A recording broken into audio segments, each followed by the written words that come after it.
네, 반갑습니다. 계속해서 복음 핵심 설교하다가 빠져가지고 딴 데로 그 동성애 관련해서 소돔 이야기하다가 동성애 관련된 설교를 했습니다. 사실은 이제 총 4부작으로 하려고 했어요. 4부작. 근데 이제 4부작 거리는 소리가 들렸는데 4부작 얘기하니까 아무튼 4부작을 하려고 했는데 3부작 일단 3부까지 했어요. 이 4부작 오늘 하려고 했는데 이제 오늘은 그건 이제 다음 주에 하고요. 4부작 마지막 편은 다음 주에 하고, 오늘은요 원래는 다음 주에 하려고 했던 개강 예배라고나 할까요? 그거를 이제 한 주 앞당겨서 좀 말씀을 나누겠습니다. 벌써 2월이 다음 주면 마지막이더라고요. 그래서 이제 개강 예배에 대해서 전혀 생각하지 않고 있다가 생각이 났어요. 곧 3월이고 우리 대학생들은 곧 개강이 됩니다. 이미 수강 신청 듣자 하니까 수강 신청을 마쳤더라고요, 대부분. 수강 신청 개념이 없는 청년들도 많이 있죠. 이미 졸업한 지 오래돼가지고 수강 신청 하는구나 싶을 텐데, 보니까 또 듣자 하니까 여전히 비대면 수업을 하는 학교들도 있고 부분적으로 비대면을 하는 학교도 있더라고요. 근데 작년 기준으로 생각을 해보면 01 또래들 있죠. 01 또래. 지금은 이제 02 또래가 신입생인데 02 또래 신입생들은 01 또래와 거의 그 캠퍼스에 대한 지식이 거의 똑같다고 보면 될 것 같아요. 학교에 작년 기준의 새내기들이 학교에 잘 못 갔더라고요. 그러니까 이제 올해 들어가는 학생들하고 거의 대학 생활에 대해서 이제 비슷하지 않나, 거의 온라인 강의만 위주로 들었기 때문에 그렇지 않나 싶습니다. 이제 그런 걸 보면 이제 대학 생활 제대로 했다라고 말하려면 캠퍼스 생활, 그리고 졸업자들 아시죠? 그리고 한 3학년, 4학년 되신 분들 아실 거예요. 캠퍼스 생활을 제대로 했다라고 말하려면 진짜 그 학교에 가서 실제로 그거를 해봐야 그런 말을 할 수 있잖아요. 뭐라고 해야 될까요? 제가 이제 대학 생활하면 그리던 이미지가 뭐냐면 막 웃으면서 두 명, 세 명이 걸어가는데 한쪽 팔에는 뭐라 할까요? 이 프린트물이나 클리어 파일 이걸 들고 이게 끼고 돌아다니는 거, 이런 게 대학생활 아니겠습니까? 근데 요즘엔 또 이거 아니고, 요즘에 이런 거 들고 다니는 사람 있나요? 프린트물, 클리어 파일? 요즘에도 들고 다녀요? 옛날에는 다 그렇게 했지만 요즘엔 다 노트북이나 패들렛 끼고 다니지 않을까 싶은데 꼭 그렇지 않나 봐요. 아무튼 그런 생각을 해보면 추억이 돋아요. 나도 그런 적이 있었는데 그러죠. 근데 아무튼 대부분 대학을 다니는 사람이 인정할지는 모르겠는데 대학을 졸업한 청년들은 인정할 거예요. 인생에서 가장 여유롭던 시절이 언제다? 학생 시절이다, 대학생 시절이다 라는 것이죠. 그래서 개강하는 것과 상관없는 생활을 하고 있는 대학 졸업자 여러분들도 오늘 이제 말씀을 들을 때 좀 대학생으로 돌아간 듯한 그런 프레시한 마음을 가지고 좀 들어주시기 바랍니다. 제가 지난주 날주 말씀을 보다가 제가 이제 제대로 꽂힌 말씀이 있어요.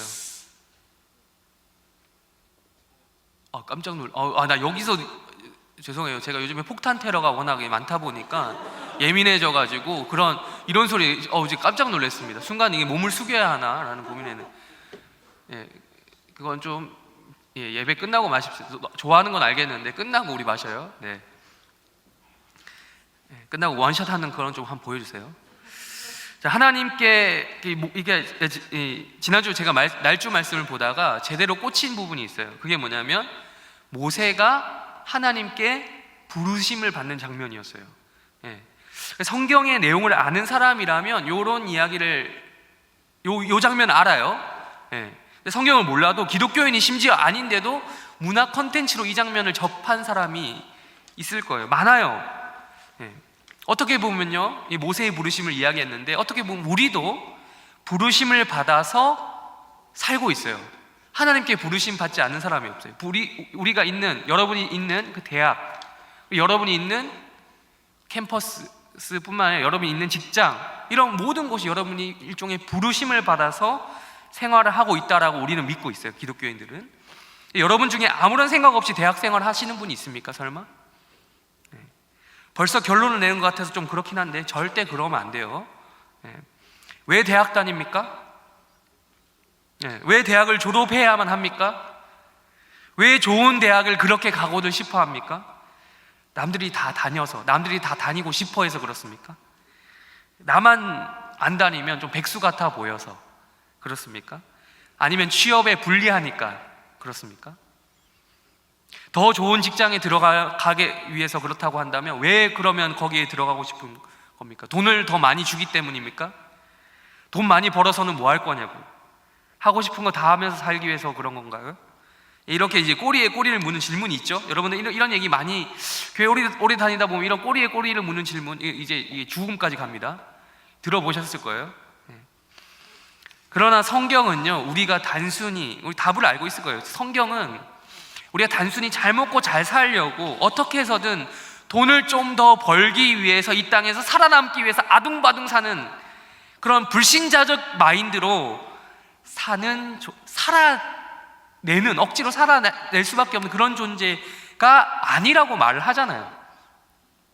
우리는 어차피 언젠가는 죽게 될 인생의 모든 것을 올인하고 투자하고 육체의 목숨만을 걱정하며 살아가는 그런 존재들이 아니다라는 것을 성경이 이야기하잖아요.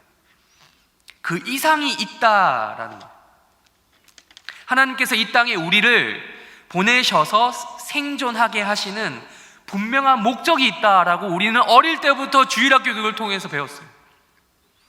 더 근본적으로 이야기하자면 그런 거죠. 우리가 대학생활을 하게 하는 이유는 하나님께 부르심을 받은 거예요. 우리가 이 땅에 존재하는 이유도 하나님께 부르심을 받았기 때문이란 거예요. 그러면 그러기 위해, 이런 이야기를 하기 위해서 오늘 특별히 보게 될 출애굽기 말씀에서 이걸 한번 확인해 보자는 것입니다. 우리의 부르심은 무엇인지. 모세가 부르심을 받은 것처럼 우리도 하나님 앞에서 똑같은 부르심을 받은 존재가 맞는지 체크해 보자는 겁니다. 학기를 시작하기 전에. 물론 시대도 다릅니다. 장소도 다릅니다. 문화적 배경도 다르고 환경도 다르고 다 달라요. 모든 배경이, 백그라운드가 다 달라요. 모세와 우리는 달라요. 다르지만 그 모세의 부르심, 똑같은 성도잖아요. 그분도 성도고 우리도 성도잖아요. 그런 부르심을 통해서 함께 우리의 모습을 돌아보면 좋겠다라는 마음으로 말씀을 전하려고 합니다. 그런데 이제 오늘 우리가 보고자 하는 성경 본문이 어디죠? 출애굽기입니다. 출애굽기. 요즘 들어 제가 깜짝 놀라는 일이 있어요. 요즘 들었던 건 아니고 제가 매번 놀라는 거래. 사실 생각보다 그 요즘 애들이라고 얘기하면 누구까지 해당될지 뭐 여러분 알아서 생각하세요. 그러니까 어릴 때부터 기독교 문화권에서 태어나고 자라난 세대들 있죠. 다음 세대들이라고 이야기를 하는데 뭐 다음 세대들이라고 하고 이걸 듣고 있는 여러분이죠. 뭐. 근데 이 다음 세대들이 성경을 몰라도 너무 모른다는 거예요. 그렇게 세상 지식은 풍부한데 학교 공부는 너무 잘해요. 너무 잘하지 않는 사람도 있겠지만 미안합니다. 상처되는 말에서. 너무 잘하는데 더 나아가서 나름 이 기독교 생활, 이 기독교 이 교회 국수, 요즘에 국수를 안 줘서 너무 안타까운데 국수는 많이 먹어. 국수밥은 군대로 말하면 짬밥이죠. 이 국수를 많이 먹어서 교회 생활 노하우는 되게 빠삭한데 의외로 성경 자체에 대해서 모른다라는 거예요. 그냥 모르는 정도면 제가 이해를 하죠. 근데 이제 심각할 정도로 모른다라는 게 문제예요. 물어봅니다. 출애굽기는 왜 출애굽기예요? 오, 네. 그래도 몇 명이 대답을 해주셨어요. 리더 중심으로 몇 분이 대답해 주셨어요. 출은 나갈 출이죠. 애굽은 뭡니까? 애굽은 뭐예요? 애굽 모르는 사람 있더라고. 지난번에 우리 퀴즈 나왔죠. 애굽. 악이 그려져 있고 그 구두굽 하나 그려져 있고 그 문제 답이 애굽이었잖아요. 설마 그걸 진짜 애굽으로 알고 있는 사람 없죠? 애굽은 그게 아니고 이집트를 이제 옛날 그 한자어로 이제 음력했다고 했다. 하여튼 뭐 그런 바꾸면 애굽이라고 불렀던 거예요. 옛날부터. 기는 출애굽 기할 때 기는 기록하다 할 때 그 기고. 그러니까 이제 이집트를 나가는 이야기가 기록된 것이 출애굽기입니다. 그렇다면 이집트를 왜 나갔습니까? 왜 나갔죠? 요것부터 이제 일일이 다 설명해야 되는 상황인 것 같아서 절망적이긴 하지만 이집트에 들어갔으니까 나가야 되죠. 들어간 일이 있으니까 입애굽기가 있으니까 출애굽기도 있는 거죠. 왜 들어갔습니까? 요걸 이야기하려면 출애굽기 바로 앞에 그 창세기부터 조금 이야기를 해야 돼요. 마지막 부분. 그 야곱이라는 사람을 알 거예요, 여러분. 뭐 야곱 설명하려면 더 길기 때문에 여기서 끝내고, 야곱의 아들 중에 요셉이라는 사람이 있습니다. 여러분, 요셉은 알 거예요. 해림교회 다니면 반드시 알아요. 해림교회 좀 다녔으면 요셉이라는 이름을 모르면 안 돼. 요셉. 그 요셉이라는 사람이 있는데, 여러분, 이 형들에게, 그 야곱의 아들 다른 형들이 있단 말이에요. 형들에게 미움을 많이 받았어요. 이야기 들어봤죠? 형들에게 미움을 받아서 이 요셉이 어떻게 됩니까? 나중에 팔려가죠. 미움을 많이 받은 그 짓을 하다가 팔려갑니다. 어디로 팔려가게 됩니까? 애굽으로 팔려가게 됩니다. 이집트로 팔려가게 됩니다. 이집트의 노예로 팔려간 거예요. 그러니까 이게 입애굽기의 시작인 거야. 요셉이 먼저 간 거야. 가서 거기서 정착을 했네. 근데 정착을 했는데 뭘로 정착을 했습니까? 아까 말했지만 노예로 정착을 한 거예요. 노예에게 무슨 소망이 있습니까? 거기서 노예로 인생이 끝났나? 그러면 이제 여기서 모든 이야기가 끝나죠. 근데 그게 아니라 하나님의 큰 그림이 있었거든요. 어떤 큰 그림입니까? 요셉이 반전 인생을 쓰죠. 반전 인생의 스토리를 씁니다. 밑바닥, 최저 생활을 하다가 하나님께서 주신 그 꿈을 잘 풀어서 어떻게 되죠? 파라오의 꿈, 바로라고, 이 성경에 바로라고 기록되어 있는데, 파라오의 꿈 해몽을 너무나게 탁월하게 잘해가지고 이집트 사회에서 최고의 지위, 파라오 다음 총리의 자리에 오르게 되는 거예요. 그래서 그러면서 당시 그 지역 부근의 모든 나라에게 닥치게 된 그 기근으로 인해서 이집트 주변에 많은 국가들이 이집트로 곡식을 얻으러 와요. 왜 이집트에는 곡식이 있었으니까. 이집트라고 어렵지 않았던 것이 아닙니다. 이집트도 어려울 수 있었는데, 요셉이 요걸 하나님의 뜻을 다 잘 파악하고 있었기 때문에 미리 대비를 했던 거예요. 그러니까 요셉이 총리가 되었던 이유가 있었던 거죠. 그러면서 곡식을 얻으러 많은 사람들이 오는데, 그 중에 한 무리가 누구다? 야곱의 아들들이 껴 있었던 거야. 그러면서 요셉과 여차저차해서 요셉의 가족과 요셉이 다시 만나게 돼요. 그러니까 눈물겨운 재회를 하게 됩니다. 그러면서 결국 어떻게 되죠? 야곱의 가족들이 모두 다 기왕 요셉을 만난 김에 어떻게 합니까? 그쪽 지역이 어렵기도 하고 하니까 어떻게 합니까? 이사를 오게 되죠. 그게 입애굽기예요. 입애굽기. 애굽 지역으로 이사를 오게 됩니다. 우리 출애굽기 1장 1절 우리 한번 오늘도 성경 출애굽기 1장 2장 3장을 볼 거예요. 성경을 펼쳐 놓으십시오. 출애굽기 1장 1절 우리 한번 읽어 볼까요? 읽겠습니다. 시작.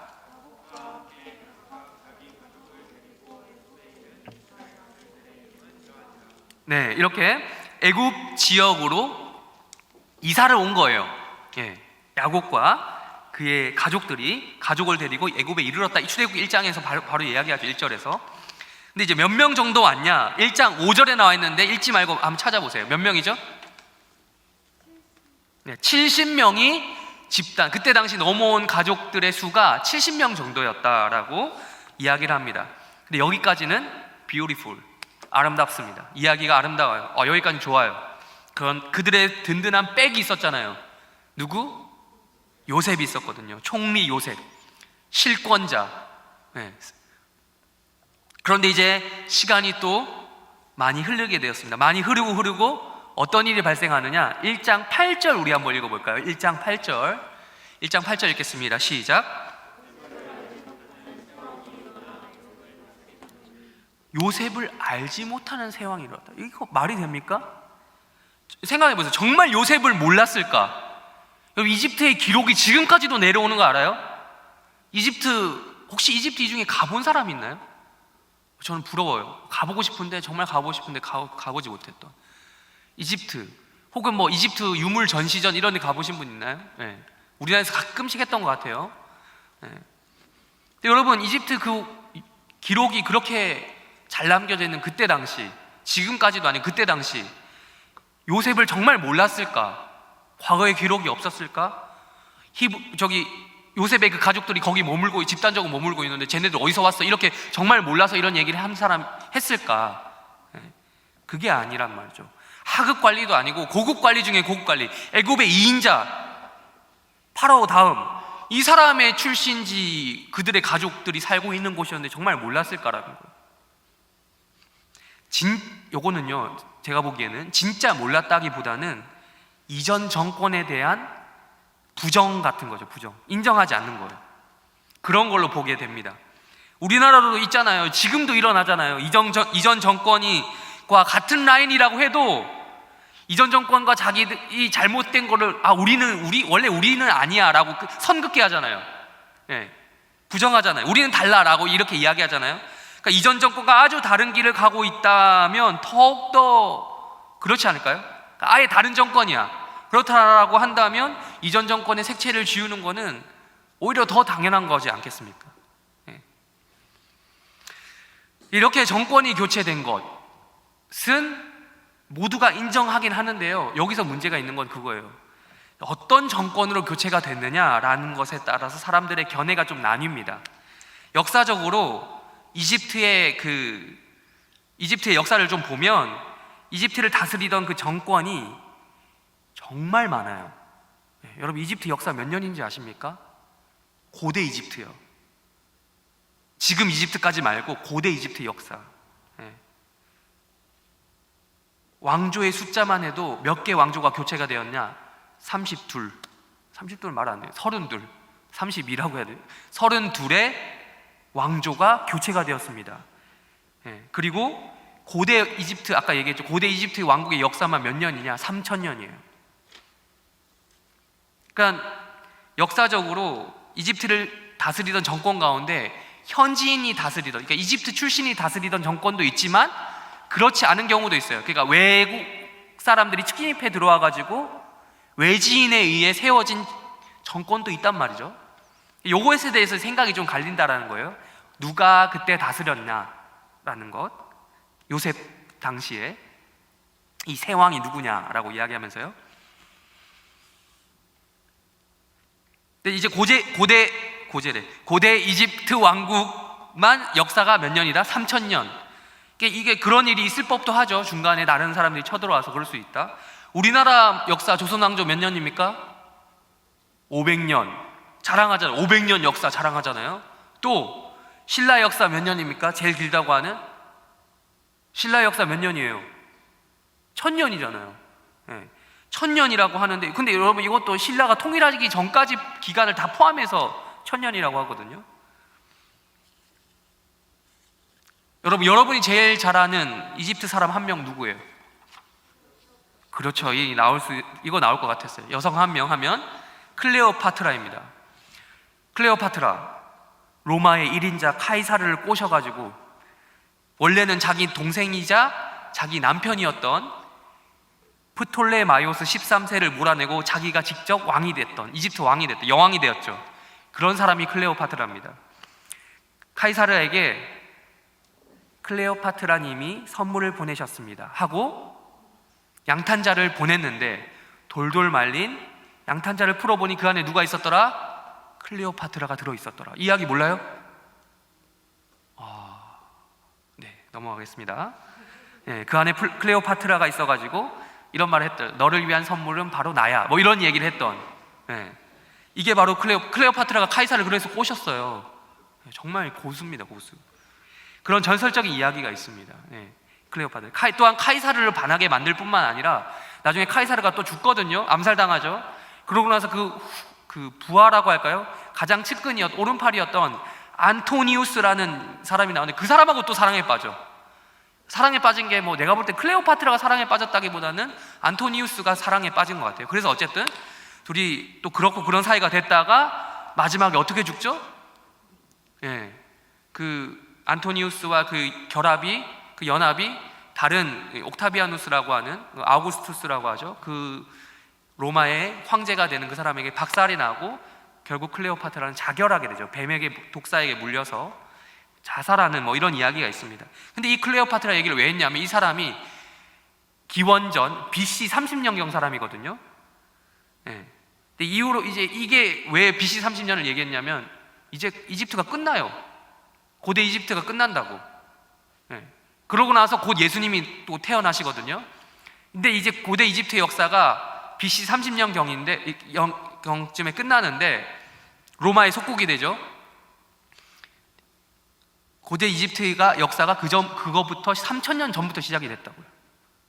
그 기준으로. 이집트의 마지막 이야기, 이 마지막 부분의 이야기인데, 그러니까 지금을 기준으로 클레오파트라가 몇 년 전인, 계산해보면 몇 년 전? 2000년 전이죠.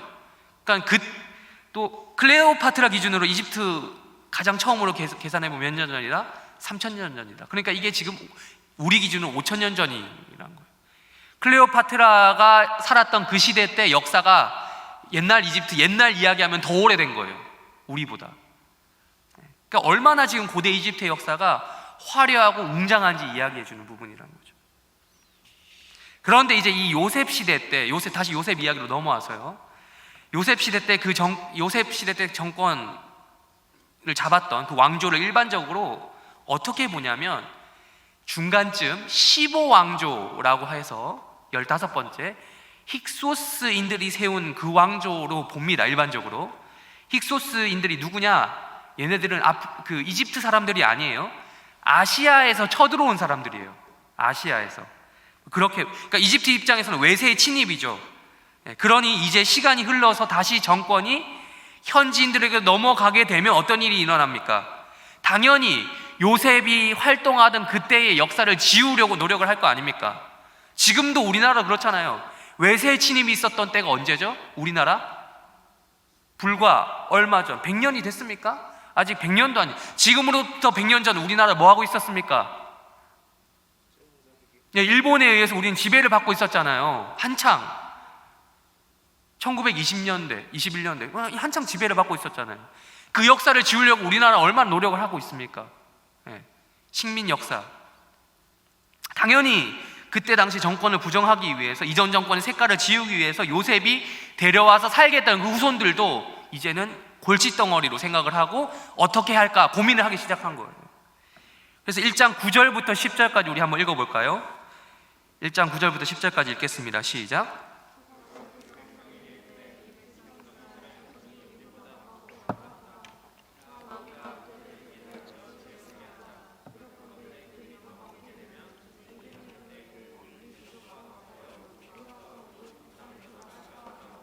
그러니까 요셉 시절과는 달랐던 거예요. 지금 상황이 달라진 거야. 정권이 바뀐 거야. 그래서 이제 이스라엘 후손들의 존재는 애물단지가 된 거예요. 얘네들 어떻게 할 수도 없고, 그렇다고 얘네를 죽이면 또 난리가 날 텐데 뭐 이렇게 되니까 또 보내려고 하니까 나가라 하기엔 너무 아까운 거야. 여러분 옛날 고대 사회, 지금도 그렇긴 하지만 인구수가 곧 그거 아닙니까? 인력이 힘이잖아요. 인력이 곧 돈이거든요. 아까운 거예요. 그러니까 이 바로가 고민을 하기 시작한 거예요. 파라오가 고민을 한 겁니다. 얘네들이, 이스라엘 백성들이 지금까지 애굽에 있어서 존재할 수 있었던 이유는 딱 한 가지였거든요. 요셉 때문이었거든요. 그러니까 이 요셉이 없으니까 이제 그리고 새롭게 일어난 이 왕조, 또 그 파라오의 입장에서는 불안한 겁니다. 왜? 10절에서 이야기하죠. 우리 대적, 그러니까 이전 정권이 가능성이 높은데 우리 대적과 연합을 해서 자신들에게 위협과 두려움이 될 수 있는 가능성에 대해서 지금 파라오가 이야기하잖아요. 그래서 이들에게 했던 일이 무엇입니까? 11절이죠. 11절 읽겠습니다. 시작.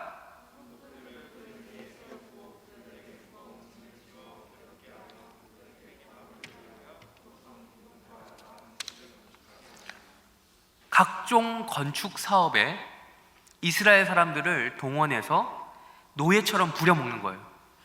감독들을 세우고 무거운 짐을 지워서 괴롭게 하는 것이라고 성경에 적혀져 있죠. 여러분, 노예 근성이란 말 들어보셨습니까? 노예를 아주 혹독하게 부리는 이유가 뭔지 알아요?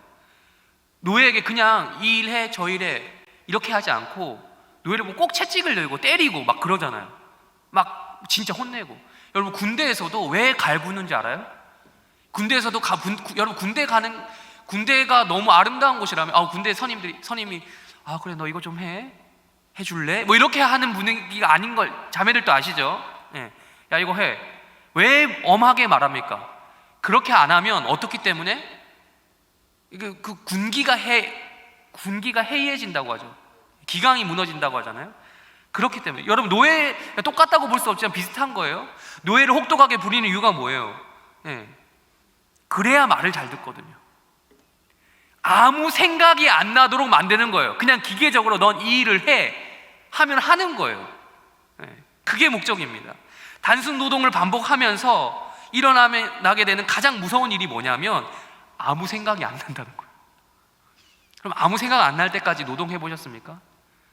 여러분, 요즘에 물류센터 가시는 분 있어요? 이 중에는 그런 분이 없기를 바라는데, 돈이 정말 그 정도로 급하면 가기도 한다던데, 거기 가면 진짜 아무 생각 없이 허리 끊어지겠다는 생각밖에 안 든대요. 단순 노동의 반복이에요. 아무 생각이 안 나요. 아무리 똑똑한 사람이라고 해서 아무리 똑똑한 사람이 쿠팡 물류센터에 죄송합니다. 그 물류센터에 가서 이거 지워야 되는데, 아무튼 이렇게 특정 업체를 비난하거나 비하하려거나 마음 없지만 어쨌든 물류센터에 가서 일을 한다고 해서 그 똑똑함이 발휘가 됩니까? 아니죠. 그 사람은 그냥 일만 하면 되는 거예요. 똑똑했던 사람도 단순 노동 속에서는 그냥 바보가 되는 거예요. 바보가. 여러분, 생각도 하려면요, 뭔가 생각을 해내려고, 뭔가 아이디어도 창출이 되려면, 철학이라는 것도 마찬가지예요. 철학이라는 걸 하려면 먹고 살만해야 생각이 난다는 거야. 여러분, 옛날에 그 고대 그리스에서 철학이 발전했을 때, 그때는 그래도 그때 당시 먹고 살만한 환경이었기 때문에 그게 발전했거든요. 그리고 먹고 살만한 사람들, 그럴 만한 사람들이 그렇게 했던 거라서 그래요. 당장 먹고 사는 게 고민하는 사람들, 그냥 머리가 아픈 사람들, 생각이란 걸 할 틈이 있어요, 없어요? 없죠. 그 당장 가기 쉬기 바빠. 귀찮은 거예요. 하기도 귀찮지만 힘든 거예요. 노예 생활이 그래요. 이 중에 노예 같은 회사 생활을 하는 사람이 있을 거예요. 있을 수도 있어요. 그런 사람이라면 인정하지 않습니까? 하루 일과 끝나고 돌아오면 뭐부터 합니까? 공부합니까?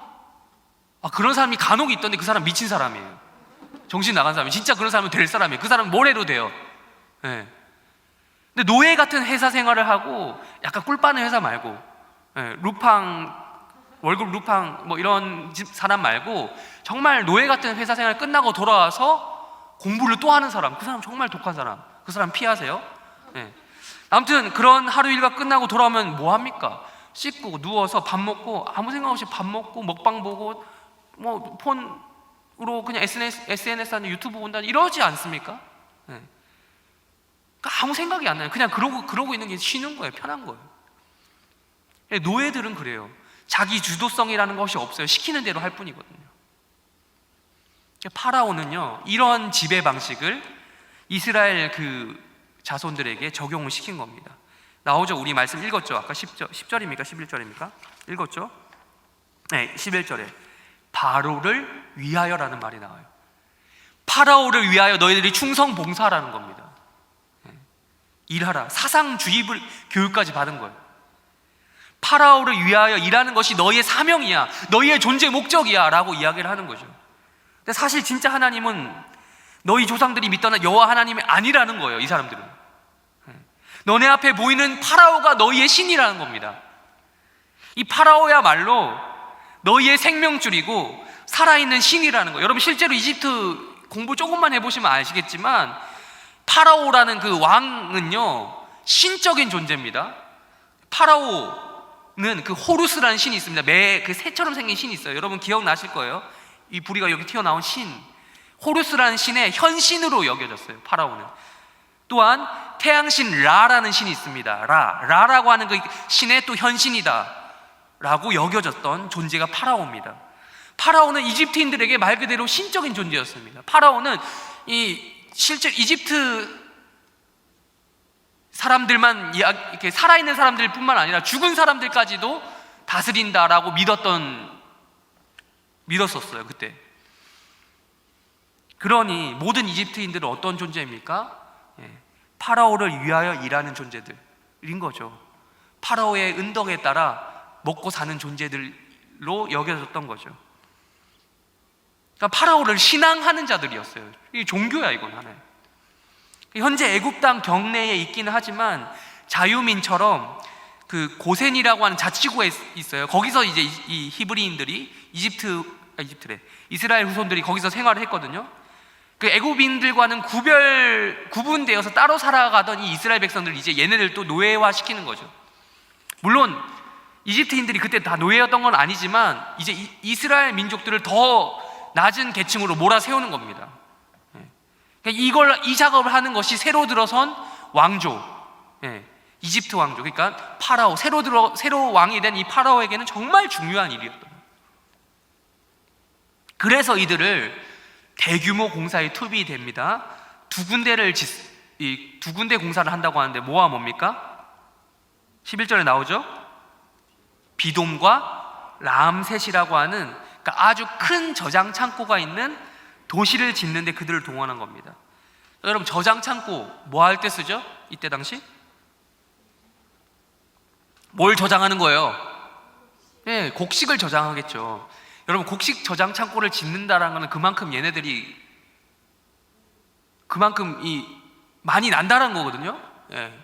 저장할 양도 없으면 그거 막 지어서 뭐 합니까? 그만큼 저장 창고가 이집트에는 많이 필요하다는 거죠. 그만큼 이집트는 풍요로운 곳이라는 거예요. 여러분 들어보셨죠? 고대 몇 대 문명이라고 하죠? 까먹었다. 그 고대 3대 문명입니까? 5대 문명입니까? 3대 문명입니까? 첫 번째 뭐예요? 황하를 강이라고 안 쳐? 황하 문명, 또 중국의 황하 문명, 또 하나 더 메소포타미아 문명, 그거는 티그리스 강과 유프라테스 강. 또 하나 마지막 나일강 유역 문명, 세 가지잖아요. 그 중에 하나가 나일강 삼각주잖아요. 이 나일강 삼각주, 여러분 나일강 지금도 이제 지도를 찾아보시면 나일강 삼각주가 카이로 이쪽 중심으로 알렉산드리아 이렇게 있는데 이 동네가 정말 대박인 동네예요. 이런 말이 있어요. 씨를 그냥 뿌려 놓으면 관리를 안 해도 돼. 더 이상 뭐 우리 요즘 농사할 때 원래 관리해 줘야 되잖아요. 근데 여기는 씨만 뿌려 놓으면 그냥 알아서 크는 거야. 곡물이. 대박인 거지. 그 정도로 풍요로운 땅인 거예요. 씨만 뿌려 놓으면 나일강이 때가 되면 막 넘쳐오르거든. 범람한다고 하는데 그게 알아서 곡식이 자라게 한다는 거죠. 물을 대주고 이러지 않아도. 그러니까 이집트에 왜 그렇게 문화가 여러분 발전했겠습니까? 문명이 왜 그렇게 발전했을까요? 일단 잘 먹고 잘 사니까 문화도 발전하는 거예요. 이 땅에서 잘 사니까 나중에 죽고 난 뒤에 다음 생애도 궁금한 거예요. 그래서 여러분 이집트에 뭐가 유명합니까? 4, 5세계가 많이 이야기를 하잖아요. 4, 5세계에 대해서 어떻게 막 고민을 많이 했잖아요. 관심을 가질 수 있잖아요. 미이라 장례를 왜 합니까? 제가 미이라 설교를 잠깐 주중에 했었던 것 같은데 아무튼 미이라 장례 문화가 그래서 발전하잖아요. 이거 여러분 먹고 살기, 당장 먹고 살기 바쁜 사람 요거 생각 못 해요. 먹고 살만하니까 이런 생각까지 하는 거거든.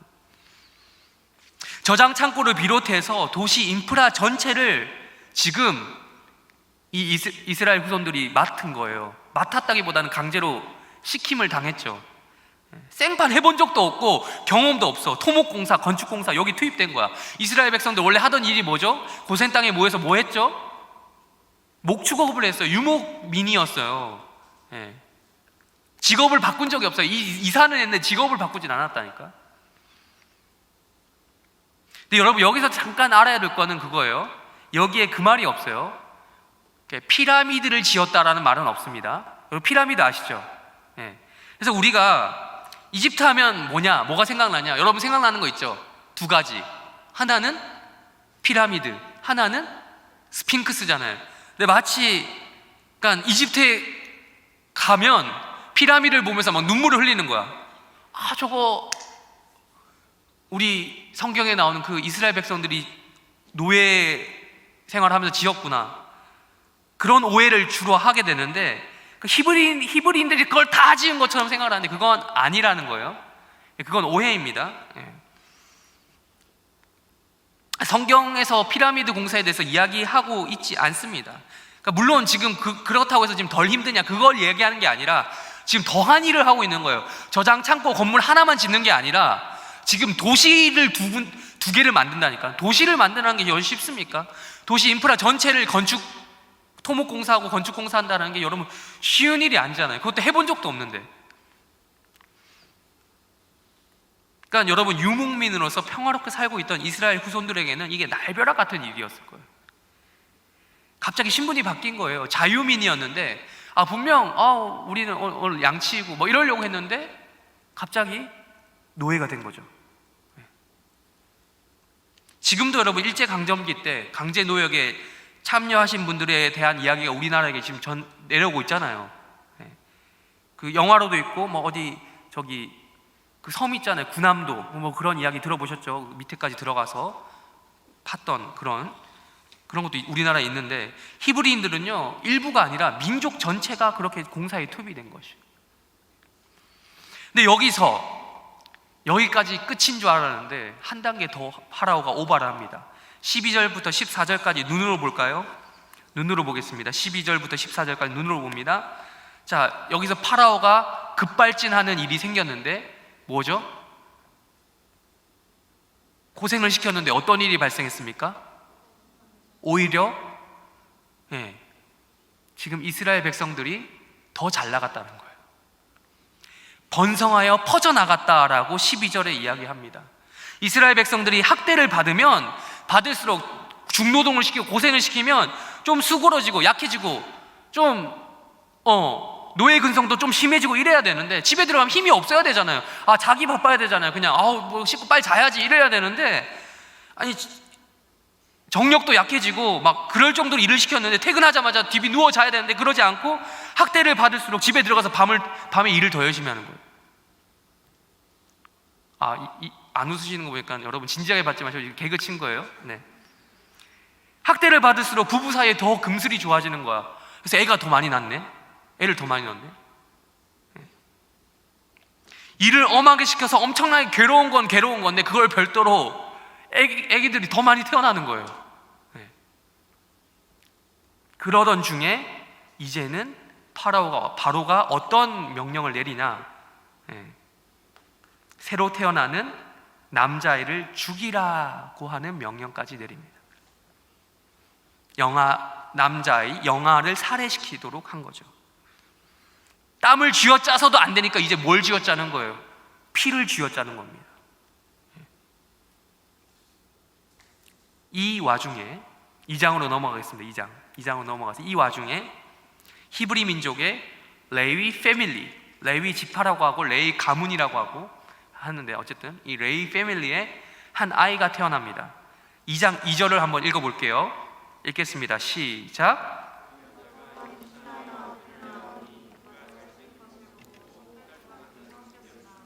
여러분, 이 아이의 운명은 원래 어떻게 돼야 돼요? 죽어야 되는 운명이에요. 근데 죽이기에는 어떻게 좀 여기 근데 뭐라고 합니까? 여기서 너무 잘생겨. 역시 뭐든 잘생기고 봐야 됩니까? 그런 결론이 아니고요. 잘생겼다는 말을 히브리어로 하면 토브라고 해서 영어로 하면 굿, 좋다라는 뜻이에요.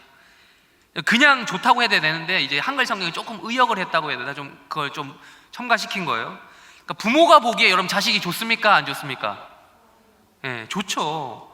이 말씀이 우리 자식 객관적으로 봐도 잘생겼어 요건지, 요놈 나중에 키우면 반드시 하나님 앞에서 쓰임 받을 거야 요건지, 아니면 그냥 무조건 아무런 상관없이 내 자식이기 때문에 다짜고짜 예뻐 요건지는 모르겠지만 아무튼 좋아 보였다라는 거예요. 숨기려고 했는데, 너무 좋아서 숨기려고 했는데 숨길 수가 없었어요. 3개월 정도가 되고 나서 나오죠. 3개월, 석 달 나오죠. 석 달. 3개월 정도 되니까 얘가 장난이 아닌 거야. 울음소리도 커지고 장난 아니게 아이가 성장하게 되어서 이제 이웃에게 숨길 수도 없을 지경이 된 거예요. 어떻게 해서 꽁꽁 숨겼는데 그게 안 되게 됐던 거죠. 이 아이를 키우다가 걸리게 되면 어떻게 됩니까? 부모의 목숨은 당연히 위험하겠죠. 지금 누구의 명령인데? 나라의 왕, 신과 같은 신의 명령을, 왕의 명령을 어기면 다 죽는 거죠. 그리고 부모의 목숨뿐만 아니라 어떻게 됩니까? 이것을 알고 있었는데도 방치하게 되면 그걸 알고도 고발하지 않았다고 해서 이웃도 처벌받는 게 옛날의 일이었잖아요. 옛날에 그런 일 많았죠. 여러분 들어보셨죠? 오가작통법 뭐 이런 거 들어보셨습니까? 지금도 북한에서는 5호 담당제라는 걸 한대요. 다 비슷한 거예요. 다섯 개 집씩 한 묶음으로 해가지고 서로 감시하게 하는 거예요. 무슨 일 발생하면 고발하게 하는 거죠. 성경에 이런 이야기가 적혀져 있진 않지만 정황상 안 봐도 딱 똑같습니다. 딱 그럴 것 같아요. 결국 이 아이는 나일강에 던져져야 마땅한 그런 것인데 그냥 던질 수는 없었던지 너무 사랑해서 방수 처리를 시켜서 갈대 상자에 방수 처리를 시킨 다음에 거기 담아서 나일강에 살포시 나왔더라라고 성경이 이야기합니다. 근데 여기서 기적이 일어납니다. 기적은 미라클이죠. 2장 5절과 6절 한번 읽겠습니다. 시작.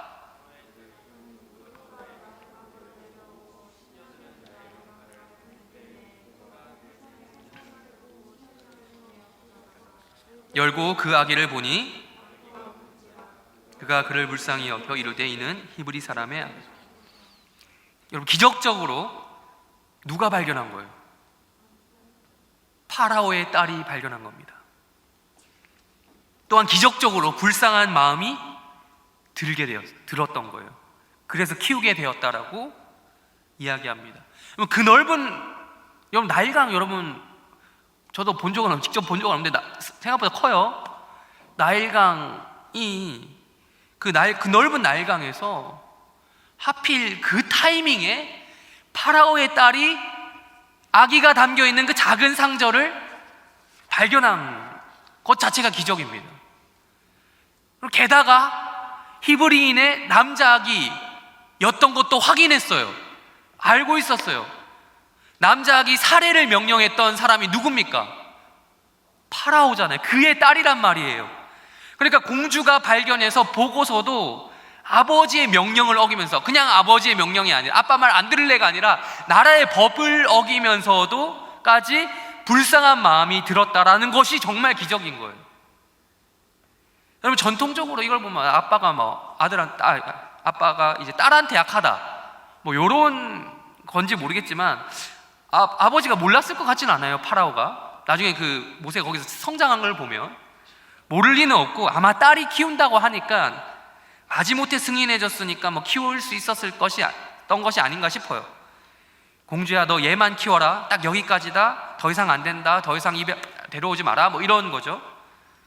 이제 생각해보니까 약간 반려동물 키우는 느낌도 나고요. 부모님께서 반려동물 더 이상 데려오지 마라 이런 느낌도 나는데, 아무튼 히브리 아기만큼은 이 한 아이만큼은 공주의 보호로 살아남을 수 있었습니다. 이렇게 극적으로 살아나게 된 아이의 이름이 무엇인가? 10절 우리 한번 읽어볼게요. 10절 읽겠습니다. 시작.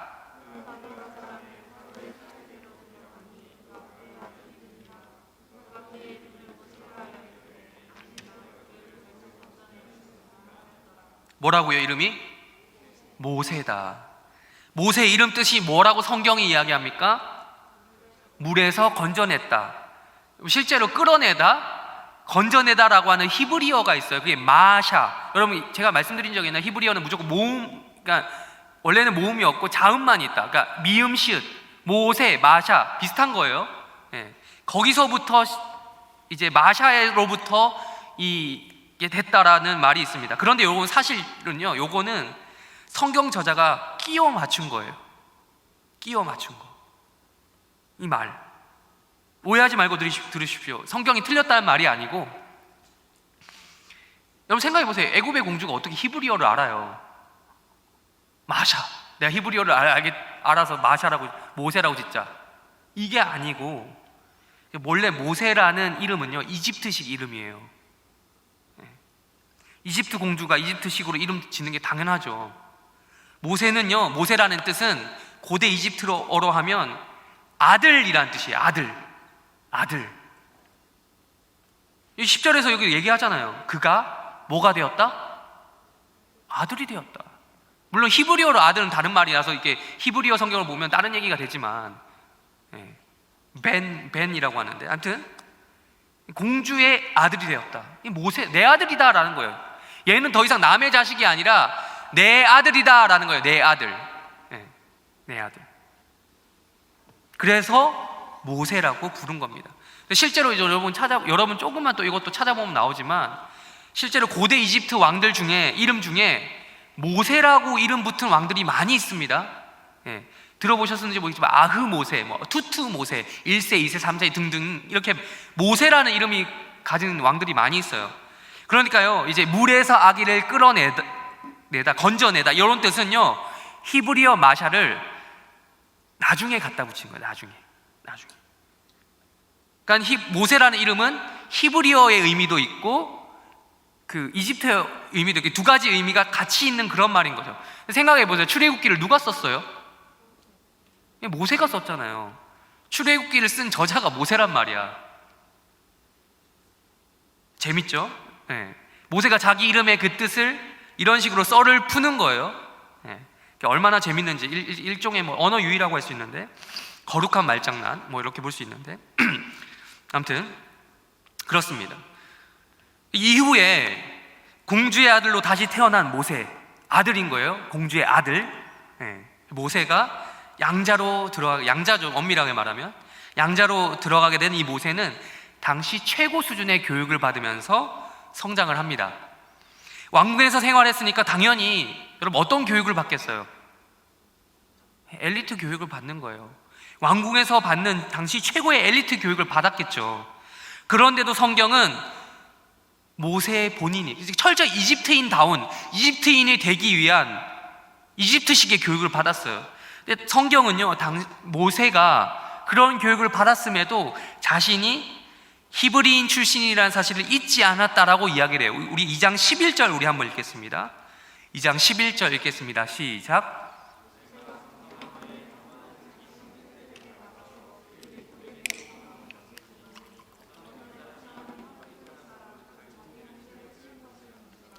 모세는요, 히브리 동족을 괴롭히는 애굽 사람을 살인하는 죄를 저질렀죠. 근데 그 동기가 뭐였어요? 네, 자기 형제라는 걸 알고 있었다는 거예요. 나는 비록 지금 정말 뭐 그때 당시 신앙이 있었는지 없었는지 모르겠지만 운이 좋게도 이집트에서 살아가고 있었지만, 이집트의 왕실에서 살아가고 있었지만 내 동족은 저렇게 고생하고 있구나 라는 생각을 했던 거죠. 그래서 애굽 사람, 자기 동족을 괴롭히는 그 애굽 사람, 뭐 여러분 기억하시든 뭐 보셨을 거예요. 막 채찍질하는 그 사람을 죽인 거죠. 그런데 또 살인했던 그 사실을 나름 잘 숨긴다고 숨겼던 것 같아요. 근데 이번에는 히브리 동포들끼리 싸우는 장면을 또 목격한 거예요. 가서 이렇게 말린 거죠. 아이, 동포들끼리 어려운데 안 그래도 외국 생활하면서 노예 생활하는 거 힘든데 왜 당신들끼리 싸웁니까? 라고 하면서 어떤 일이 탄로가 났습니까? 자신이 살인했던 그 사건을 그 사람이 그 둘 중에 한 명이 알고 있었던 거예요. 살인 사건이 탄로 난 것입니다. 14절에 나오죠. 결국 바로에게 이 사실이 고발되어서 알려지고 결정은 잡아 죽여라 라고 하는 결정이 내렸습니다. 15절 우리 한번 읽어보겠습니다. 시작. 모세가 바로의 낯을 피하여 미디안 땅에 머물며 하루는 우물 곁에 앉아. 아니, 여러분 생각해보세요. 이게 왜 사형감입니까? 아니, 그러니까 일반 사람이 저질렀으면 사형감이죠. 근데 이 사람이 지금 모세의 신분이 뭐예요? 왕자잖아요. 그러니까 왕자까지는 아니지만 어쨌든 공주의 양아들이었잖아요. 왕자라고 이야기하는 데는 여러분이 다 근거가 있는 것 같아요. 어디서 많이 봐가지고. 네. 이따 얘기하겠지만, 그러니까 공주의 아들인데 아무래도 바로는요 기회를 노리고 있었을지도 모르겠습니다. 히브리인 출신이라서 눈의 가시였지만 딸 때문에, 그 공주 때문에 어떻게 못하고 있었던 찰나에 지금 딱 건수가 잡힌 거예요. 그래서 제거하려고 했던 거죠.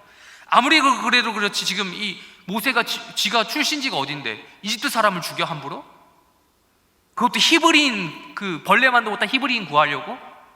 라고 생각을 한 겁니다. 이건 말도 안 되는 짓입니다. 통치체계에 위해를 가하는 거예요. 그 파라오 입장에서. 혹여나 또 한 가지 더 덧붙이자면 자신의 아들을 위해서 미리 이런 짓을 했을지도 모르겠습니다. 왕위 계승 순위에 모세도 혹시나 있었을지도 몰라요. 분명 아마 제 생각에 있었을 것 같아요. 자기 아들에게 왕위가 잘 계승이 되려면 여러분 아무래도 위험 요소 사전에 제거해버리는 게 맞죠. 조선 왕조에도 보면 그런 일들이 있잖아요. 사전에 제거해야 돼요. 이렇게 해서 모세는요 모든 왕실에서의 그 특권과 지위를 버릴 수밖에 없었습니다. 그런 처지에서 자신의 목숨 하나 구차하게 살고자, 생명만이라도 보존하고자 애굽 땅을 떠나 도주합니다. 어디로? 멀리 동쪽 미디안 땅으로 도주하게 됩니다. 거기는 애굽과는 영 딴판인 동네였습니다. 문명하고도 거리가 멀고 사람도 심지어 많이 안 살고 그런 동네입니다. 애굽 군대가 자신을 잡기 위해 추격해오지 않으려면 아무래도 그런 곳까지 가야겠다라고 판단한 것 같습니다. 이제 도주해온 여기서 평생을 자신이 누군지도 숨기면서 살아갈 수밖에 없었던 것이 모세의 운명이었습니다. 그나마 거기서 그래도 정말 특별한 만남을 통해서 미디안 지역에 힘 좀 있고 돈 좀 있는 세력가 제사장의 딸을 만나 결혼하게 됩니다. 장인어른 되는 사람의 눈에 들게 된 거죠. 장인어른이라고 하는 그분이 봤을 때도 딱 애굽 출신인 게 보였어요. 그리고 듬직한 구석이 나름 똑똑하고 잘 배운 것 같고 엘리트 교육 받은 것 같고 그래 보이니까 마음에 들었던 것 같습니다. 도시 출신이라. 그래서 모세도 자신의 처지를 생각해 보면 딱히 나쁘지 않다라고 판단해서 이제 본격적으로 미디안에서 뿌리박고 생활하게 됩니다. 그런데 한편으로 나름 도망자였던 자신의 수준에서 미디안에서는 꽤나 잘 나가는 집안에 장가를 가긴 했지만, 그래서 아주 최악의 상황은 피했지만, 그럼에도 모세는 자신의 처지를 일정 부분 비관하지 않았을까요? 제 생각이에요. 비관했지 않았을까? 분명 어릴 때부터 왕궁 생활을 했단 말이죠. 당시 세계 최고라고 하는 이집트 왕실에서 실시하는 엘리트 교육을 다 받았단 말이에요. 이 모세가 도망했던 시기를 얼추 잡아서 학자들이 40살 정도로 생각을 해요.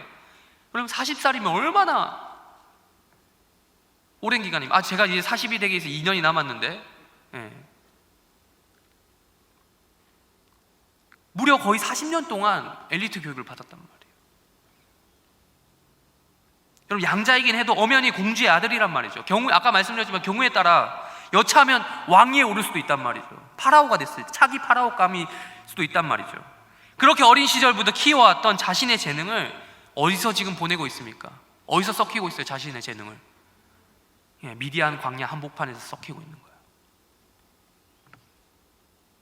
그것도 애굽 살던 시절에 애굽 사람들이 그렇게 무시하던, 물론 자기 같은 동포들 출신이긴 하지만 히브리인들도 그걸 하고 있긴 했지만 나는 그걸 안 해 하고 있었던, 뭘 하고 있어요? 양치고 있잖아요. 목자. 애굽 사람들이 양치는 걸 왜 따로 살았는지 알아요? 처음에 야곱의 그 가족들이 거기 갔을 때 애굽 사람들이 양치는 걸 약간 안 좋게 생각했어요. 신분 낮은 사람들이나 하는 그런 걸로 생각했어요. 농경민족에게 유목민들은 낮은 클래스인 거예요. 근데 지금 모세가 하는 일이 딱 그거잖아요. 도망가서 하는 일. 쓸데없이 자신이 가진 재능에 비해서 쓸데없이 재능이 낭비되고 있는 그런 느낌 받은 거죠.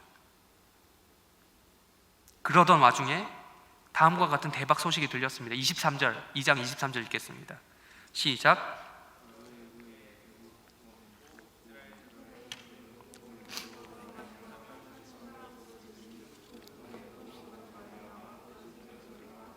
네.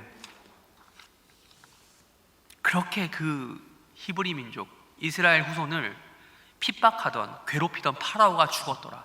그럼 그 다음에 뭐가 나와야 될 것 같아요? 이제는 그들이 자유하게 되었더라. 이게 나와야 되는데 그런 이야기 안 나와. 형편이 나아졌다라는 이야기가 안 나오고, 새롭게 왕이 될 파라오는 안 그럴 거다 기대를 좀 하는데 그게 아니에요. 지금 새롭게 파라오가 된 그 인간도 똑같은 인간이에요. 아니, 더한 인간이에요. 그래서 이스라엘 백성들이 지금 23절에서 우리가 읽은 것처럼 지속적으로 이미 쌓이고 쌓여서 지칠 대로 지치게 만든 그 고된 노동으로 말미암아 하나님께 부르짖을 정도가 되었다라는 거예요. 그전에는 괴로웠는데도 하나님께 부르짖었다 이런 말이 없는데 이제 여기서 이런 말이 나온 거예요. 정말 이제는 그들의 조상 아브라함이 믿던 하나님, 이삭이 믿던 하나님, 야곱이 믿던 하나님, 그 하나님을 찾기 시작하였더라라는 말씀이 나오는 겁니다. 아마 그전에는 안 그랬던 것 같아요. 애굽에 살면서 어느덧 하나님을 잊어버린 것 같습니다. 여기서 제가 한 가지 재밌는 이야기를 또 해주겠습니다. 출애굽기뿐만 아니라 성경 전체적으로 유명한 인물이 오늘 등장했던 모세입니다. 사실 오늘 보는 이 출애굽기 이야기는 너무 재밌고 재미없죠. 재미있고라고 제가 표현을 하려고 하는데 재미없는 것 같아요. 표정이. 마스크를 쓰고 있으니까 다 재미없게 듣는 것 같아요. 네. 아무튼 출애굽기 이야기를 너무 흥미롭고 재미있는 이야기예요. 그렇게 믿으세요? 네. 그렇기 때문에 관련된 문화 콘텐츠들이 많습니다. 아까 성경 모른다고 제가 그렇게 여러분을 까댔는데요, 이왕 깐 김에 더 까겠습니다. 네. 성경만 모르면 다행이지 관련 기독교 콘텐츠를 모르는 경우도 더 많더라고요. 그럼 불신자들도 잘 아는 내용이 바로 이 오늘 우리가 나누는 내용이에요. 출애굽기를 모티브로 한 창작물 중에 애니메이션 이집트의 왕자가 있습니다. 예. 놀라운 건요, 이 작품을 모르는 사람들이 요즘에 꽤나 많더라는 거예요. 제가 직접 확인한 바입니다. 비단 한두 명이었으면 그럴 수도 있겠지 하는데 예외를 둘 텐데, 물론 나온 지는 오래됐어요. 이게 언제적 작품이냐면 드림웍스에서 1998년도에 나왔습니다. 제가 중2 때거든요. 그러니까 꽤나 오래됐죠. 예. 게임으로 치면 제가 학창시절에 열광했던 스타크래프트 1 오리지널이 나올 때 그때예요. 예. 그러니까 여러분에게는 고전 중에 고전이겠죠, 정말. 예. 이 이야기를 들으면서 정말 이집트 왕자가 그 정도로 오래되었나? 라고 한 사람은 저랑 동급이에요. 예. 물론 그걸 꼭 봐야 기독교인이냐? 뭐 그건 아니긴 한데 여러분 재밌어요, 일단. 그러니까 좀 제발 보십시오. 옛날 건데도 전혀 촌스럽다거나 옛날 것 같지가 않은 그런 게 있어요. 잘 만들었어요. 그런데 제가 지금 이 이집트의 왕자를 칭찬하려고 하느냐, 그걸 이야기하는 게 아니고 잘 만든, 그러니까 웰메이드라는 것과 별도로 성경과 비교해서 보면 재밌는데요, 이게 100% 성경적이냐? 이건 또 아니라는 거예요. 잘 봐야 돼요. 그걸 보고 재밌다, 성경적이네, 역사적으로 다 맞겠네 하면 좀 곤란한 게 있다라는 겁니다. 특히 어느 부분이 그러냐? 아까 읽은 23절 부분 때문에 그래요. 그것 때문에 제가 지금 하나 더 짚고 넘어가는 거예요. 여기서 누가 죽었다라고 이야기합니까? 예, 왕이 죽었다. 파라오가 죽은 거예요. 그 이스라엘 괴롭히던. 그러면 당연히 후대 왕이 세워지겠죠. 그런데 이 부분에 대해서 제가 아까 방금 말씀드린 이집트의 왕자나, 그리고 프랑스의 소설가 크리스티앙 자크라고 하는 사람이 쓴 정말 유명한 소설이 있습니다. 람세스라고 하는, 여러분 잘 모르겠지만 책 좀 읽었다고 하는, 여러분 부모님 중에, 세대 중에 책 좀 읽었다 하는 분들이 다 읽었을 법한 그 소설 람세스라고 하는 책에서는 이 왕이 누구냐, 람세스 2세다라고 하면서 나온다라는 거예요. 그러면서 이런 이야기를 붙이는 거죠. 모세와 람세스는 어릴 때부터 둘이 원래 친했어. 둘 다 왕자고, 한 명 양자긴 하지만 둘이 뭐 아둥바둥하면서 이렇게 잘 지냈어. 네. 그리고 친구 사이였는데, 친했는데 나중에 람세스는 파라오가 되고 모세는 도망갔다가 다시 만나서 어떤 일이 벌어진다라는 거예요. 그 둘의 1대1의 대결로 만드는 거예요. 네. 라이벌 관계, 뭐 이런 거, 이런 내용을 말하면 좋지 않습니까? 써먹기에, 스토리상.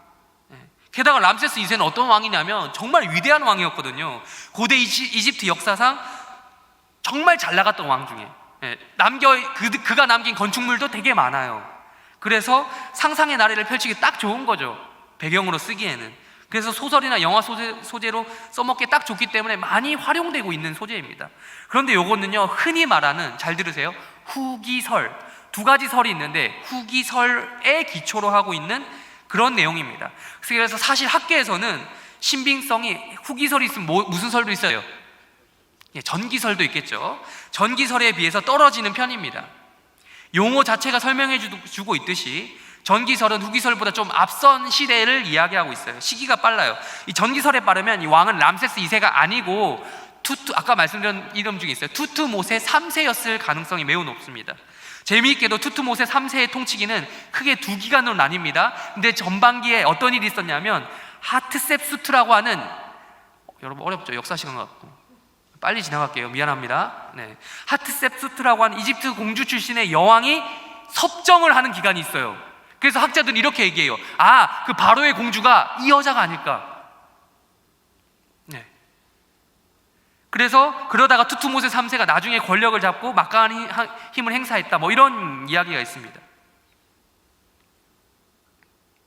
투트모세 3세가 죽고 다음에 세워진 왕이 아멘호텝 2세라고 하는데요, 이 아멘호텝 2세 때 각지에서 반란이 많이 일어났다, 나라가 약해져서. 그 중에 하나가 히브리인이 아닐까라는 이런 이야기가 전기설에서 이제 주장이 되는 거예요. 저는 개인적으로도 드라마틱한 요소가 많은 후기설보다는 좀 전기설이 좀 더 신빙성이 있지 않나라는 생각이 있어요. 천국에 가면 물어볼 게 너무 많아요. 천국에 가면 이런 역사도 뭐가 맞지? 전기설이 맞나 후기설이 맞나? 이거 궁금해. 천국에 가면 다 알겠죠.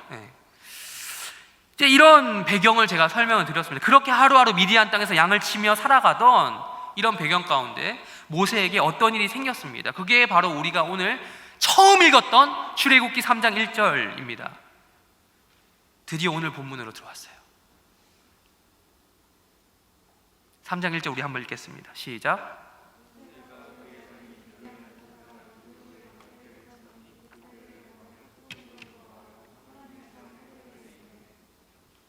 그날도 모세는 똑같은 일과를 보내고 있었습니다.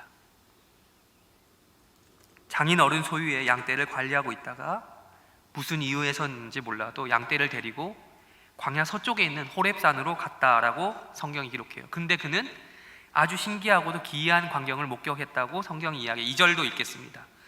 3장 2절 시작.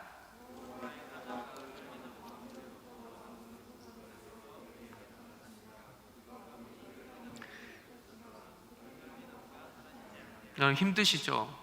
한 번만, 우리 중요한 거라서 한 번만 크게 읽을게요. 그가 보니부터 읽겠습니다. 그가 보니 시작.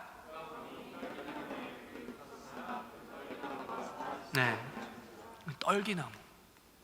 여러분 이 떨기나무랑, 딸기나무 아니에요? 떨기나무.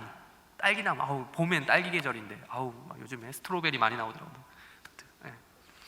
중동 지역 어디에서나 흔히 볼 수 있는 그 떨기나무 하나가 불이 붙었는데 안 타는 거예요. 그럼 떨기나무는 검색해보면 알지만 진짜 중동에 흔해 빠진 어디서나 볼 수 있는 그런 나무예요. 근데 거기에 불이 붙어 있어요. 분명 불에 붙었다면 타서 없어져야 되잖아요. 그게 세상 법칙이잖아요. 근데 그 법칙을 거스르는 무언가가 지금 모세 눈앞에 펼쳐지고 있는 겁니다. 지금 비록 모세의 처지가 예전 같지는 않지만 그래도 이집트에 나름 살 때 세계 최고의 이집트 그 왕실 엘리트 교육을 배웠는데 이 기초 과학 원리를 안 배웠을까요? 아니 이게 꼭 학문적으로 배워야 물질이 불에 타는 그 연소 원리를 깨달을 수 있습니까? 아니죠. 모세가 바보도 아니고요. 이것은 세상을 살다 보면 자연스럽게 배우게 되는, 습득되는 기본 중에 기본, 상식 중에 상식입니다. 그래서 너무 신기했던 나머지 모세는 3절처럼 반응을 했죠. 우리 3절 읽겠습니다. 시작.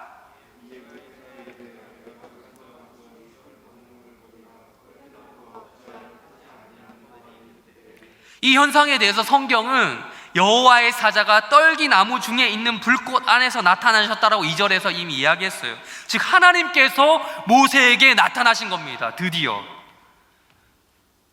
모든 자연적 법칙을 거스릴 수 있는 유일한 존재이신 하나님께서 지금 모세에게 이제야 나타나시고 계신 거예요.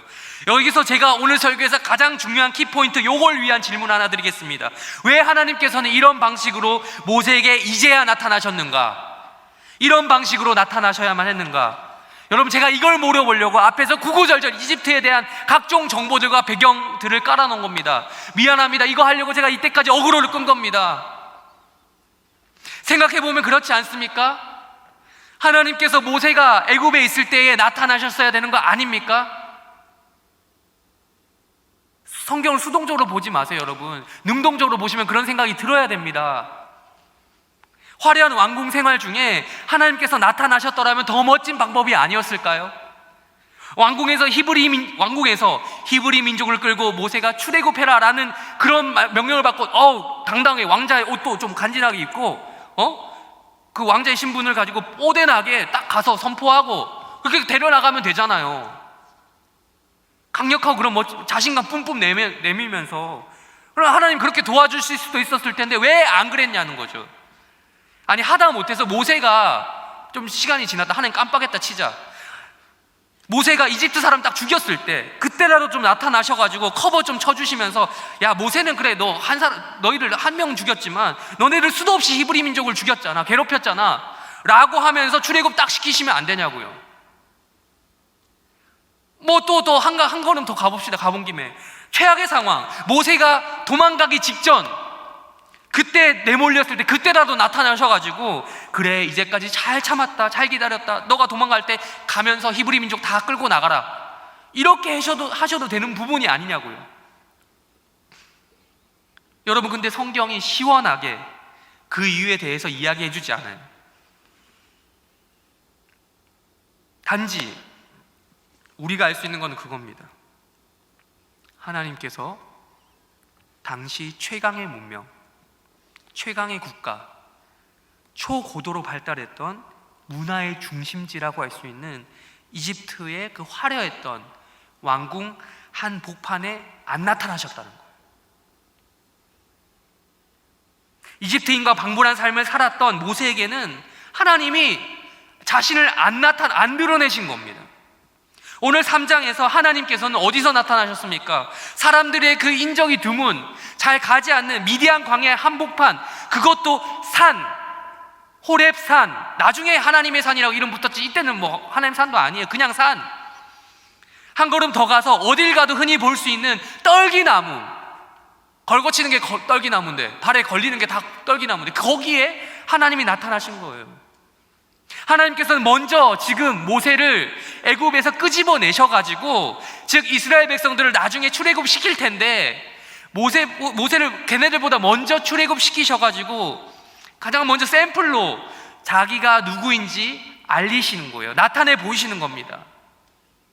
또한 왕실 생활에 익숙해 있던 모세로 하여금 양떼를 치게 만드셨어요. 요거는요, 과거 조상들이 했었던 유목민 생활에 대해 떠올리게 하는, 그런 연상시키는 장면입니다. 원래 신분이 뭡니까? 모세가 원래 있어야 될 자리가 어딥니까? 양치는 자리잖아요. 히브리인이잖아요.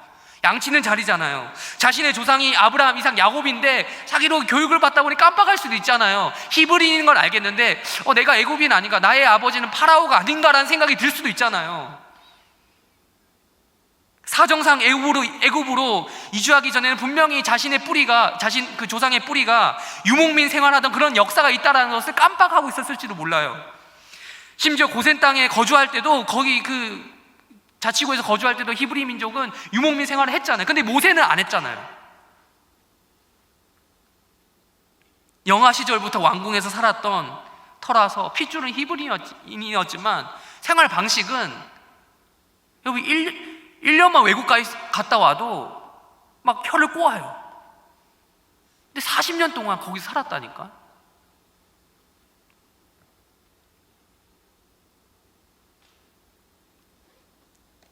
생활 방식 자체가 유목민하고 거리가 멀었어요, 모세는. 근데 지금 모세가 어떤 행동을 하고 있습니까? 지금 다 뒤늦게 다 크고 나서 바로 그 유목민의 삶을 살고 있는 겁니다. 자신의 신분이 원래 뭔지 뼈저리게 느끼고 있고 배우고 있는 겁니다, 몸으로. 아무리 애굽 왕실에서 공주의 양아들로 엘리트 교육 받고 자라났다 하더라도 자기가 히브리인이라는 사실은 변하지 않았다는 것을 몸소 체험했어요. 아, 사람들은 나를 그렇게 보고 있구나. 출신 성분은 속일 수가 없구나. 그는 하나님의 백성이구나. 어쩔 수 없이. 반드시 선택된 백성은 선택된 백성의 삶을 알아야 됐고요, 또 그렇게 살아야 됐던 거죠. 그래서 모세는 하나님의 섭리에 따라서 극과 극의 생활을 한 거예요. 애굽의 왕실도 체험해보고 유목민의 생활도 체험해보고 둘 다를 경험하게 된 것입니다. 말씀을 정리하겠습니다. 이제 새 학기입니다. 3월을 시작합니다. 봄도 곧 오고, 특별히 오늘 날씨가 정말 봄 같아요. 그렇죠? 오시면서 여러분 안 느꼈습니까? 나중에 정원 예배 마치고 나가셔서 좀 이렇게 산책도 하시고 그래서 여기 좋거든요. 여기 특별히 그냥 또 바로 어디 가지 말고 옆에 또 거니시였으면 좋겠어요. 봄 날씨 같아요, 정말. 본격적인 2021년을 시작하면서 봄이 되면 우리가 그런 생각을 하니까 우리는 생각해 보아야 됩니다. 내가 있어야 될 자리는 어딘가? 현재 내가 있는 자리는 어딘가? 여러분, 여전히 그 애굽의 왕실입니까? 아니면 광야 한복판입니까? 흔해 빠진 그 광야 한복판, 떨기나무 앞인가요?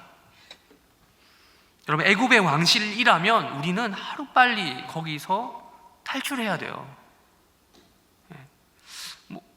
아니 애굽의 왕실에 있지도 못하면서 사실 애굽 근처에 살면서 왕실 근처에 살면서 왕실만 바라보는 그런 인생 아니냐고요. 거기서 계속 범죄자 신분으로 혹은 맞지도 않는 범죄자와 방불한 삶을 불편하게 꺼림칙하게 살고 있을 거냐고요. 그곳 사회에서 인정하지 않는 범죄자 신분, 히브리인. 여러분 안 그러면요, 여러분이 안 그러면 하나님이 여러분을 강제로라도 탈출시킬 거예요. 물론 모세처럼 잠깐 동안은 그럴 수 있습니다. 특수한 목적을 가지고 애굽의 왕실에서 누릴 수 있는 특권, 아까 얘기했던 엘리트 교육 같은 거를 받게 하실 수도 있어요. 그게 이제 모세가 나중에 지도자가 되는데 그렇게 쓰이는 거죠. 이 모세오경을 쓰고 이런 데 사용되는 거죠. 잠깐 동안은 그런 특수한 목적을 가지고 그럴 수 있어요. 그런데 그건요, 이집트의 파라오가 되기 위한 왕 위에 오르기 위한 수업이 아닙니다. 그런 수업 과정이 아니라 출애굽의 지도자가 되기 위한 그런 목적을 가진 교육입니다. 세상 모든 사람들이 받는 엘리트 교육이 어떤 목적입니까? 다 왕이 되고자 하는 목적이 아닙니까? 이 세상에서 한 가닥 하려고 하는 목적 아닙니까? 대학 교육이 엘리트 교육 아닙니까? 결국 물론 대학에 따라서 뭐 이렇게 급을 또 나누긴 하지만 결국 대학 교육이 바라는 지향점은 그게 아닙니까? 다 파라오가 되고 싶어요, 이 세상 사람들은. 다 자기가 이 세상에 왕이 되고 싶어요. 각 분야별로 나뉘긴 하지만 그 분야에서 다 신적인 존재가 되고 싶어요.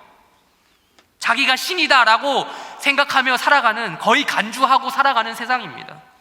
그러나 여러분, 우리는 그런 존재가 아니다라는 거예요, 성경 이야기.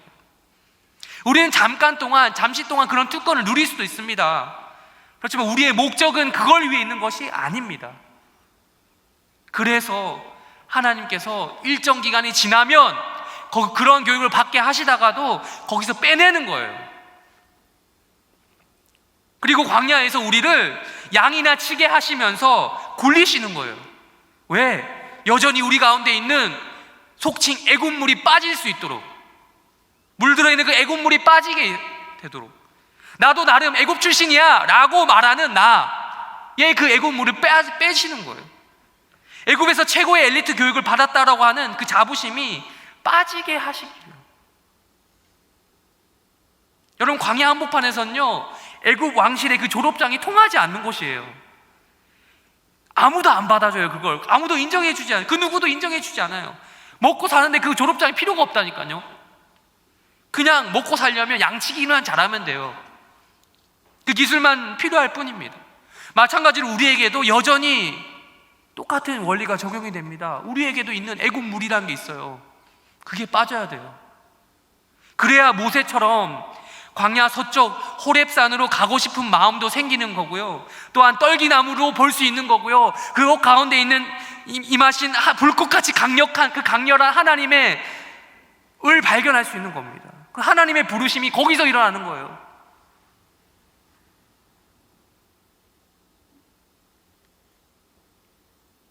또한 우리들 상황 가운데 이렇게 이야기하는 사람도 있을 수도 있습니다. 아, 내가 여기서 이러고 있을 사람이 아닌데, 이런 생각 한 번이라도 해보시지 않았습니까? 저도 솔직히 고백하면 저도 그런 생각할 때가 많았어요.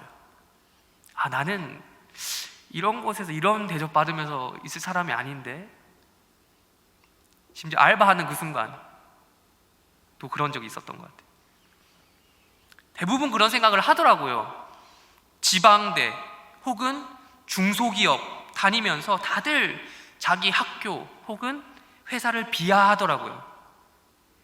요즘에 그 고유 명사도 나왔어요. 중소기업을 약간 욕설과 섞어서 지읒시읒 기업이라고 하면서 욕을 하더라고요. 우리나라를 헬조선이라고 부르는 것과 일맥상통하는 개념인 것 같아요. 그런데 여러분, 중소기업에 다니면서도 자신의 재능을 증명해 보이지 못한 사람이 어떻게 더 큰 곳에 가서 자신의 재능을 증명해 보일까요? 난 그게 의문이에요. 심각하게 본인 자체가 패배주의에 빠져 있고 쩌들어 있는데, 냉소주의에 물들어 있는데 어떻게 그럴 수 있겠냐고요. 한번 생각해 보세요.